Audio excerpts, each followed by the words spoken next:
काशिफ साहब, ये इतलात आ रही हैं कि ईरानी वफ्द आ रहा है, क्या कहेंगे आप इस पे? आपकी क्या इतलात है? देखिए, तकरीबन 2 घंटे पहले तक ये इतलात थी कि जो रिक्वेस्ट की गई थी जिसमें हमारे वज़ीर ख़ारजा और नायब वज़ीर आज़म इसहाक डार साहब की जो इराक़ी साहब से गुफ्तगू हुई, उससे पहले जो फील्ड मार्शल साहब की ट्रम्प साहब से गुफ्तगू हुई, उसमें ये चीज़ें थी कि ज़ेर गौर थी कि आप आएँ, टेबल पे बैठें, अपनी रिजर्वेशन जो है उसको रखें टेबल के ऊपर और चीज़ों को बैठ के एड्रेस करें ताकि चीज़ों को आगे लेके जाया जा सके। तो सीरियसली डिस्कशन में थी और मेरा ज़ाती ख्याल ये है मुमकिन तौर पे ईरान भी आएगा मुज़ाकरात के लिए और अमेरिकन वफ्द भी आएगा। कल नहीं आएगा तो परसों आएगा, इनके बुध या जुमेरात तक आएगा, क्योंकि ऑफ द रिकॉर्ड जो हमें चीज़ें शेयर की गई, जो एडमिनिस्ट्रेशन की जानिब से हमें बताया गया, उन्होंने कहा कि 26 अप्रैल तक जो है ना वो पाकिस्तान में और बिलखसूस कैपिटल में जो सिचुएशन है वो इस तरह रहेगी कि कभी रेड जोन जुज़वी तौर पे, एक्सटेंडेड रेड जोन जुज़वी तौर पे खोल दिया जाएगा, कभी उसको बंद कर दिया जाएगा और कभी जो है वो पब्लिक ट्रांसपोर्ट को अलाउ किया जाएगा, कभी नहीं किया जाएगा। अभी भी जिस वक्त हम ये गुफ्तगू कर रहे हैं तो जुज़वी तौर पे जो हाई कोर्ट हैं जो रेड जोन में है, जो कॉन्स्टिट्यूशनल कोर्ट है जो रेड जोन में है, उनके केसेस को नॉर्मली वो ट्रीट कर रहे हैं, लेकिन जो ऑफिस रेड जोन में है सरकारी, उनको वर्क फ्रॉम होम का कहा गया है। पब्लिक की एंट्री वहाँ पे नहीं रखी गई है, अभी भी उसको सस्पेंड किया गया, जो कि 20 अप्रैल को थी, वो 21 अप्रैल को भी सेम सिनेरियो में नोटिफिकेशन जारी किया गया डिस्ट्रिक्ट एडमिनिस्ट्रेशन से। सो गुफ्तगू है और अल्टीमेटली चॉइस नहीं है। सही 21 अप्रैल तक सीज फायर है, 21 अप्रैल के बाद सीज फायर कैसे एक्सटेंड होगा, सबसे बड़ा क्वेश्चन ये है। उसके बाद एग्रीमेंट की बात जो है वो बात की है, जो कॉन्फ्लिक्ट खड़ा हुआ है वो है अबनाए हुर्मस का, जिसको पहले ईरान ने ब्लॉक किया।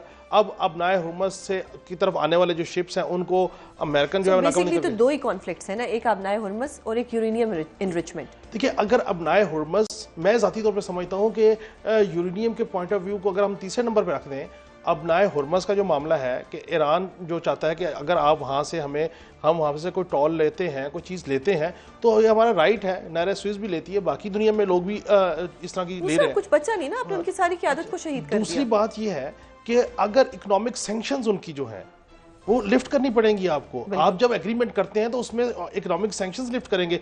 अच्छा, इकोनॉमिक सैंक्शंस लिफ्ट करते हैं तो फिर भी ईरान को कुछ ना कोई ईज आउट मिलता है। सो मैं समझता हूँ कि जो प्रेसिडेंट ट्रंप है वो मल्टी साइड से ना वो उनको झगड़ा हुआ है, उनको समझ नहीं आ रही कि मैंने किस इशू को डिस्प्ले देना है और किस तरीके से मैंने करना है। उनको आपने बड़ी इंपॉर्टेंट बात की कि उन्हें समझ नहीं आ रही। तो ये कोकब साहब, ये वाकई ट्रंप साहिब को कुछ समझ नहीं आ रही कि वो क्या कर रहे हैं, क्योंकि कल तक उनके पास ये फेस सेविंग थी कि जी ये जितना कुछ हुआ है इसके पीछे इजराइल है। आज उन्होंने ये तक कह दिया कि जी इस जंग में मुझे इजराइल नहीं लाया, मैं खुद आया हूँ। तो ये क्या कंफ्यूजन है? ये जरा थोड़ा ये भी बताएं कि ये क्या कह रहे हैं ट्रंप साहब, ये सब कुछ अपने पे ले रहे हैं? देखिए, उनकी आज तक की पोजीशन तो ये है। हो सकता है जिस तरह से सदर ट्रंप बात करते हैं और खासकर इस जंग के हवाले से, कभी वो बिल्कुल कहते हैं कि पूरी की पूरी तहजीब को मिटा देंगे, कभी कहते हैं वो बात करना चाहते हैं। एक मौके पे तो उन्होंने ये भी कहा कि अगर ईरान हमारे साथ ठीक ठीक चले तो उसकी जो माशी खुशहाली है हम उसमें भी किरदार अदा कर सकते हैं। और इस बात का जो नायब सदर हैं जी.डी. वेंस, उन्होंने भी अदा किया कि ईरान गोल्डन एज में जाना चाहता है या स्टोन एज में जाना चाहता है, इस तरह की बातें। तो देखिए, सदर Trump again the most difficult person to predict कि वो क्या कहेंगे आने वाले दिनों में। जहां तक इस बात का ताल्लुक है कि उन्हें इजराइल ने इस जंग में नहीं धकेला, उनका ये कहना, तो ये पोजीशन तो उनकी कंसिस्टेंट है। उन्होंने माजी में भी कहा था, बल्कि एक मौके पे तो उन्होंने ये तक कहा कि मैंने इजराइल को आमादा किया कि इस जंग में हमें जाना चाहिए, लेकिन जो रिपोर्टिंग यहाँ हुई है वो इससे बिल्कुल मुख्तलिफ है।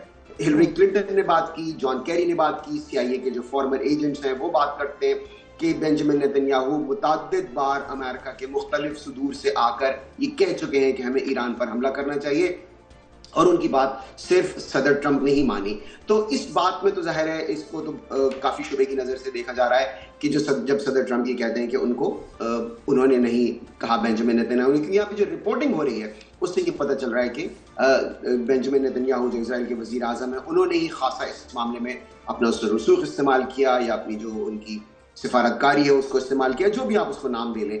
लेकिन ये बात तय है, अब कल को सदर ट्रंप कोई बईद नहीं है कि कह दें कि हाँ कुछ इस तरह का मामला था, या फिर वो अपनी इसी पोजीशन को मेंटेन रखते हैं। अगेन, जैसे कि मैंने कहा कि सदर ट्रंप के बारे में कोई भी पेशिंगोई करना बहुत ही पुरखतर काम है। ट्रंप साहब तो अपने दामाद को जो सा है वो भी हजरत तनकीद बना रहे थे, जिस वक्त उन्होंने कहा था ईरान में चेंज ऑफ रजीम हो गई है या ईरानियन बाहर निकले और चेंज ऑफ रजीम करें। जब ईरानियन बाहर नहीं निकले तो उन्होंने कहा जी मुझे तो मेरे दामाद ने, कुशनर ने और विटकॉफ ने और इन्होंने मुझे गाइड किया था कि हमें ईरान के ऊपर अटैक कर देना चाहिए, नहीं तो रातों रात वो एटम बम की तरफ चला जाएगा। एग्जैक्टली तो आप देखिए ना, भी हुए और फिर अब आज तारीफ कर रहे हैं कुशनर बहुत अच्छे मुज़ाकरातकार है। सो मैं समझता हूँ कि शायद कंसिस्टेंट ऑफ माइंड जो है उनका थोड़ा सा इशू है। जनरल साहब क्या कहेंगे कि ट्रंप साहब को क्या किस तरह से कुछ समझाया जाए, क्या कहा जाए उनको कि आप जरा अपना सोशल मीडिया या आप थोड़े दिन कुछ जरा खामोश हो जाएं।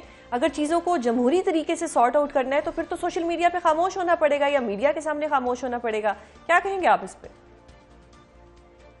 देखिए Suzanne, we need to understand कि प्रेसिडेंट ट्रंप साहब के साथ जो अनप्रेडिक्टेबिलिटी और उनकी पर्सनैलिटी की ये जो चीज़ है ये अटैच तो है in different domains, but I think reality ये है कि is the president of United States of America. Reality ये है कि he is in war with Iran. वो वॉर जो पिछले 40-45 साल प्रेसिडेंट्स नहीं शुरू कर सके, इन्होंने शुरू की। तो he is unorthodox. This is the way state craft इसलिए उनकी सही नहीं जा रही कि ही वाज इस वॉर के कॉन्टेक्स्ट में अगर देखा जाए तो चर्चिल ने कहा था कि history know the history will give you lot of lessons for the state craft. अगर वो हिस्ट्री से, कल्चर से, ईरान की स्पिरिट ऑफ करबला से वाकिफ होते तो कभी भी ये जंग इजराइल के लिए शुरू न कर। तो चीजें तो है बट रियलिटीज है ऑन ग्राउंड। अभी इसी के बीच में से आपको वेज एंड मीन्स। लेकिन सर ट्रंप को क्रेडिट लेने का भी बहुत शौक है, हर चीज का क्रेडिट होने चाहिए, उन्हें नोबेल पीस अवार्ड भी चाहिए, क्रेडिट भी चाहिए। अब आपको लगता है पॉलिटिशियन की सुजैन, ये तो हर पॉलिटिशियन की ख्वाहिश होती है ना, लेकिन इनकी कुछ ज्यादा ख्वाहिश है कि फर्स्ट होता है क्रेडिट, कि वो हर चीज को क्रेडिट उसने लेना है। और अमेरिका में मैं रहा हूँ, उनके साथ मैंने काम किया है, been there in the CENTCOM for 2 years।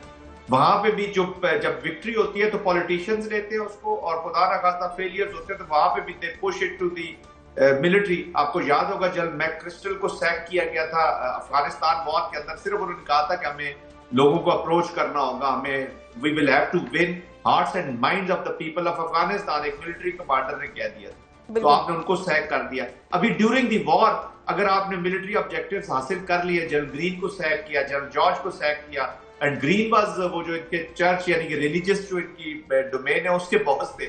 और उससे पहले आने से पहले इन्होंने वो जो चेयरमैन जॉइंट थे उनको इन्होंने रिमूव किया, जनरल ब्राउन को। अभी भी दे हैव सीरियस इश्यूज, और वो विक्टिम फिर मिलिट्री बनती है वहां पे, और उस पर फेलियर भी डाल दिए जाते हैं, ऑब्जेक्टिव्स नहीं हासिल किए। अभी देखिए इंटेलिजेंस ने भी इनको इनपुट दी कि there is no imminent threat to United States of America. Military की रिकमेंडेशंस भी थोड़ी सी डिफरेंट थी, बाकी तो मिलिट्री फिर ऑर्डर पे अपना काम कर देती है। तो he is like that, world will have to learn to deal with him. Don't you think कि ट्रंप साहब को ये क्रेडिट लेना चाहिए कि मैंने ओबामा से भी अच्छी डील कर ली ईरान के साथ और मेरा ये क्रेडिट है, ताकि वो को टीवी पे आके करें, वो बात करें। सुजैन अगर वो इन्होंने करनी, this war was to happen. Geneva में जब मुज़ाकरात हो रहे थे तो ऑलमोस्ट न्यूक्लियर के ऊपर ईरान ऑलमोस्ट जीरो एनरिचमेंट पे चला गया था। बहुत सारी चीजें ऐसी थी, अगर वो डील उसी वक्त कर लेते तो he would have crafted the much better and stronger notion of victory.